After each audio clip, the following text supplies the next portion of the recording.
ವೀಕ್ಷಕರೇ ನಮಸ್ಕಾರ. ನಾನು ನಿಮ್ಮ ನಾಗರಾಜ್ ಚೋಳು, ಪ್ರಖ್ಯಾತ ಜ್ಯೋತಿಷಿ, ವಾಸ್ತು ಹಾಗೂ ಸಂಖ್ಯಾಶಾಸ್ತ್ರಜ್ಞರು ಮಾತನಾಡ್ತಾ ಇರ್ತಕ್ಕಂಥದ್ದು. ವೀಕ್ಷಕರೇ, ಮೊನ್ನೆ ಒಬ್ಬರು ಕಾಲ್ ಮಾಡ್ತಾರೆ ನನಗೆ, ಅಮ್ಮನಗಡದಿಂದ ಪರಿಚಯ ಇರ್ತಕ್ಕಂಥವ್ರು. ಅವ್ರ ಮನೆಗೆ ತುಂಬ ಸಲ ಹೋಗಿದ್ದೇನೆ, ತುಂಬ ಸಮಸ್ಯೆಗಳಿಗೆ ಪರಿಹಾರ ತಿಳಿಸಿದ್ದೇನೆ. ಅವರು ಮನೆ ಸಹ ಎಲ್ಲ ಕಟ್ಕೊಂಡ್ರು ನನ್ನ ಸಜೆಷನ್ಸ್ ಮೇಲೆ. ಆ ಮನೆ ಕಟ್ಕೊಂಡ ಮೇಲೆ ಸಾಕಷ್ಟು ಪಾಸಿಟಿವ್ ಎಲ್ಲ ಆ ಮನೆಯವರಿಗೆ ಸಿಕ್ತು. ಅವರ ಪುತ್ರ ಅಂದರೆ ಅವರ ಮಗ ನನಗೆ ಫೋನ್ ಕಾಲ್ ಮಾಡ್ತಾರೆ. ಸರ್, ನಾವೊಂದು ಸೆಕ್ಯೂರಿಟಿ ಏಜೆನ್ಸಿ ಮಾಡಬೇಕಂತ ಇದ್ದೇವೆ. ಆ ಏಜೆನ್ಸಿಗೆ ಯಾವ ಹೆಸರು ಸೂಕ್ತ ತಿಳಿಸ್ಕೊಡ್ತೀರಾ ಅಂತೇಳಿ ಸಲಹೆಯನ್ನು ಕೇಳ್ತಾರೆ. ಇದರ ಜೊತೆಯಲ್ಲಿ ಅವರ ಇನ್ನೊಬ್ಬರು ಸ್ನೇಹಿತರು ಜಾಯಿನ್ ಆಗ್ತಾರೆ. ಇಬ್ಬರು ಸೇರಿ ನನಗೆ ಈ ಪ್ರಶ್ನೆಯನ್ನು ಕೇಳ್ತಾರೆ. ಈ ಪ್ರಶ್ನೆಯನ್ನು ಕೇಳಿದಂಥ ಒಂದು ಸಂದರ್ಭದಲ್ಲಿ ಅವರಿಗೆ ಕುಂಭರಾಶಿ ಬರ್ತದೆ. ಇಬ್ಬರ ಹೆಸರು ಸಹ ಕುಂಭರಾಶಿಗೆ ಗುರುಬಲ ಇರೋದರಿಂದ ಎಲ್ಲ ರೀತಿಯ ಪಾಸಿಟಿವಿಟಿ ಅನುಕೂಲಗಳು ಆಗ್ತಾಯಿದೆ. ಸ್ವಲ್ಪ ಮಟ್ಟಿಗೆ ಇವರ ರಾಶಿಗೆ ಈಗ ನಡೀತಾ ಇರ್ತಕ್ಕಂಥ ಟೈಮ್ ನಾಗದೋಷ ಮತ್ತು ಸಾಡೆ ಸಾತಿಯ ಪ್ರಭಾವ ಇರೋದ್ರಿಂದ ಇದಕ್ಕೆ ಸಂಬಂಧಿಸಿದ ಪರಿಹಾರಗಳನ್ನು ಮಾಡ್ಕೊಂಬೋದು ಭಾಳ ಉತ್ತಮ. ನಾಗದೋಷಕ್ಕೆ ಸಂಬಂಧಪಟ್ಟ ಹಾಗೆ ನಾಗನ ಸಾನ್ನಿಧ್ಯದಲ್ಲಿ ಅಥವಾ ಸುಬ್ರಹ್ಮಣ್ಯ ದೇವರ ಸಾನ್ನಿಧ್ಯದಲ್ಲಿ ಮಂಗಳವಾರ, ಷಷ್ಠಿ, ಪಂಚಮಿ ಅಥವಾ ಆಶ್ಲೇಷ ನಕ್ಷತ್ರ ಇರ್ತಕ್ಕಂಥ ದಿನ ಪೂಜೆ ಕೊಡೋದು ಒಳ್ಳೆಯದು.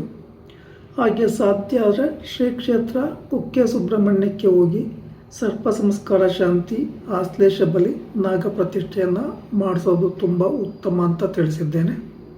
ಅದೇ ರೀತಿ ಶನಿ ದೋಷಕ್ಕೆ ಸಂಬಂಧಿಸಿದ ಪರಿಹಾರ ಅಂತಂದರೆ ಇವರು ಶನಿವಾರ ಯಾವುದೇ ಹೊಸ ವ್ಯಾಪಾರ ವ್ಯವಹಾರಗಳನ್ನು ಮಾಡಬಾರ್ದು, ಕಟ್ಟಿಂಗ್ ಶೇವಿಂಗ್ ಎಲ್ಲ ಮಾಡಿಸ್ಬಾರ್ದು, ನಾನ್ ವೆಜ್ ತಿನ್ನಂಗಿಲ್ಲ, ಕಪ್ಪು ಮತ್ತು ನೀಲಿಯ ಬಣ್ಣದ ವಸ್ತ್ರಗಳ ಧಾರಣೆ ಉತ್ತಮ ಅಲ್ಲ. ಇನ್ನು ಶನಿ ಭಗವಾನರಿಗೆ ಸಂಬಂಧಿಸಿದ ಪರಿಹಾರಗಳು ಅಂತಂದರೆ ಬನ್ನಿ ಪತ್ರೆ, ಬಿಲ್ವ ಪತ್ರೆಯನ್ನು ತೆಗೆದುಕೊಂಡೋಗಿ ಪೂಜೆ ಮಾಡಿಸ್ತಕ್ಕಂಥದ್ದು, ಎಳ್ಳೆಣ್ಣೆ ದೀಪ ಹಚ್ಚತಕ್ಕಂಥದ್ದು, ಎಳ್ಳೆಣ್ಣೆ ದಾನ ಕೊಡೋದು, ಎಳ್ಳೆಣ್ಣೆ ಅಭಿಷೇಕ ಮಾಡಿಸ್ತಕ್ಕಂಥದ್ದು, ಶನಿದೇವರ ದೇವಸ್ಥಾನ ಸುತ್ತ 8 ಸುತ್ತು ಕೈ ಮುಗಿದು ಪ್ರದಕ್ಷಿಣೆ ಆಗ್ತಕ್ಕಂಥದ್ದು ಉತ್ತಮ. ಈ ಸಂದರ್ಭದಲ್ಲಿ ಓಂ ಶಂ ಶನೇಶ್ಚರಾಯ ನಮಃ ಈ ಸ್ತೋತ್ರವನ್ನು ಅಥವಾ ಈ ಮಂತ್ರವನ್ನು ಜಪ ಮಾಡೋದು ಒಳ್ಳೆಯದು. ಕೈ ಮುಗಿದು ನಿಂತುಕೊಂಡೇ ಪೂಜೆ ಮಾಡಿಸಿ ಪ್ರಾರ್ಥನೆ ಮಾಡ್ಕೊತಕ್ಕಂಥದ್ದು ಒಳ್ಳೆಯದು ಅಂತ ತಿಳಿಸಿರ್ತೇನೆ.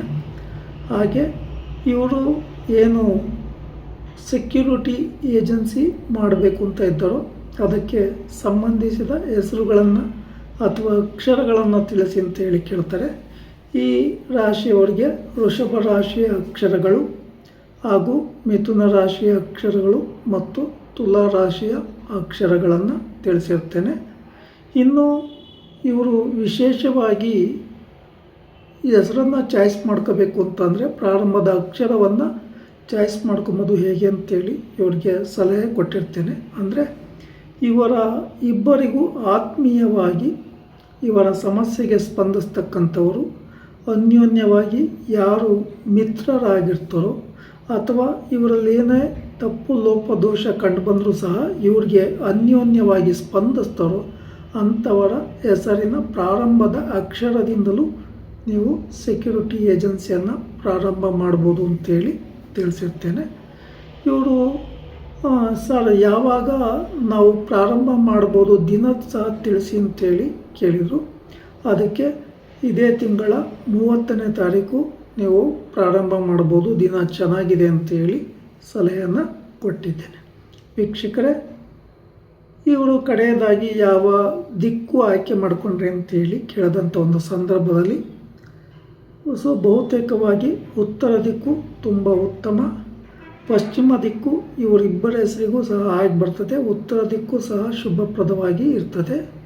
ಈ ಎರಡೂ ದಿಕ್ಕು ಆಪ್ಷನ್ಸ್ ಇಲ್ಲ ಅಂತ ಅಂದರೆ ಉತ್ತರ ಈಶಾನ್ಯ ಅಥವಾ ಪೂರ್ವ ಈಶಾನ್ಯದ ದಿಕ್ಕುಗಳು ಈ ರಾಶಿಗೆ ಶುಭಪ್ರದವಾಗಿ ಇರ್ತದೆ. ಇವರಿಗೆ ಪೂರ್ವ ದಿಕ್ಕು ಶತ್ರುಸ್ಥಾನ ಆಗೋದ್ರಿಂದ ದಕ್ಷಿಣ ದಿಕ್ಕು ಸಹ ಶತ್ರುಸ್ಥಾನ ಆಗೋದ್ರಿಂದ ಈ ದಿಕ್ಕುಗಳು ಉತ್ತಮ ಅಲ್ಲ ಅಂತೇಳಿ ಸಲಹೆಯನ್ನು ಕೊಟ್ಟಿರ್ತೇನೆ. ಇವರೇನು ಸೆಕ್ಯೂರಿಟಿ ಏಜೆನ್ಸಿ ಮಾಡಬೇಕು ಅಂತ ಇರ್ತಾರೋ ಅದನ್ನು ಒಳ್ಳೆಯ ಸಮಯದಲ್ಲಿ ಶುಕ್ರವಾರ ರಾಹು ಕಾಲ ಯಮಗಂಡ ಕಾಲ ಇಲ್ಲದಲೇ ಇರ್ತಕ್ಕಂಥ ಸಮಯವನ್ನು ಬಿಟ್ಟು ಬೇರೆ ಶುಭ ಸಮಯದಲ್ಲಿ ಪೂಜೆ ಮಾಡಿ ಪ್ರಾರ್ಥನೆ ಮಾಡ್ಕೊಬೋದು ಒಳ್ಳೆಯದು ಅಂತೇಳಿ ಸಲಹೆಯನ್ನು ಕೊಟ್ಟಿದ್ದೆ. ವೀಕ್ಷಕರೇ, ಯಾರೇ ಆಗಲಿ ಯಾವುದೇ ಕಾರ್ಯವನ್ನು ಮಾಡ್ತಕ್ಕಂಥ ಒಂದು ಸಂದರ್ಭದಲ್ಲಿ ಒಳ್ಳೆಯ ದಿನ ಒಳ್ಳೆಯ ಮುಹೂರ್ತವನ್ನು ನೋಡ್ತಕ್ಕಂಥದ್ದು ರಾಹುಕಾಲ ಯಮಗಂಡ ಕಾಲಗಳನ್ನು ಬಿಟ್ಟು ಶುಭ ಲಗ್ನಕ್ಕೆ ಯಾವುದೇ ಪಾಪಗ್ರಹಗಳ ದೃಷ್ಟಿ ಇಲ್ಲದೆ ಇರತಕ್ಕಂಥ ಸಮಯದಲ್ಲಿ, ಅಂದರೆ ನೀವು ಮಾಡ್ತಕ್ಕಂಥ ಕಾರ್ಯಕ್ಕೆ ಶನಿ ಭಗವಾನರ ದೃಷ್ಟಿ ಅಥವಾ ರಾಹು ಕೇತುವಿನ ದೃಷ್ಟಿ ಅಥವಾ ಕುಜನ ದೃಷ್ಟಿ ಬಿದ್ದರೆ ಆ ಕಾರ್ಯದಲ್ಲಿ ಏರುಪೇರು ಲೋಪದೋಷಗಳು ಉಂಟಾಗ್ತವೆ ಅಥವಾ ಮನಸ್ತಾಪ ಆಗ್ತವೆ ಅಥವಾ ನಷ್ಟಕ್ಕೆ ಕಾರಣ ಆಗೋ ಕಾರಣದಿಂದ ಇವರಿಗೆ ಸೂಕ್ತ ಸಲಹೆ ಮಾರ್ಗದರ್ಶನವನ್ನು ತಿಳಿಸಿರ್ತೇನೆ.